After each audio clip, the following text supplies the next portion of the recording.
I thought my grandma was losing her memory until she whispered a name nobody in the family had heard before. My grandma is 92, and over the last year everyone in the family started saying the same thing. She's forgetting things. She'd call me by my dad's name, forget what day it was, or tell the same story twice. The doctors said it was normal for her age, and eventually we all accepted that she was slowly losing her memory.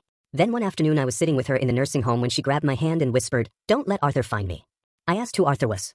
She looked terrified and said, "He promised he'd come back." I brought it up with my parents, but nobody had ever heard the name Arthur before. My grandpa's name wasn't Arthur. None of her brothers or cousins had that name either.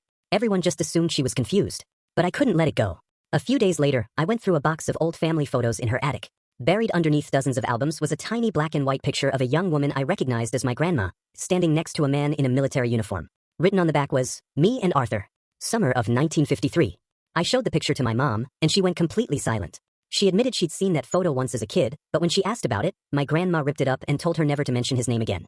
I ended up digging through old newspaper archives online and actually found him.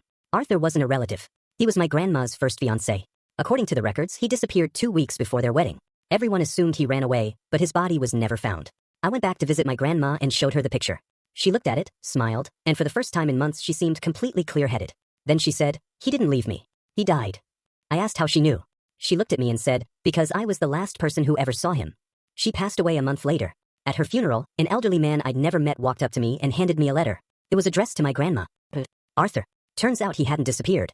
He'd been drafted overseas under a different identity after a paperwork mistake. He spent decades trying to find her, but by the time he did, she had already married my grandfather and built a new life. He didn't want to ruin it. So he stayed away and waited until the end to send the letter.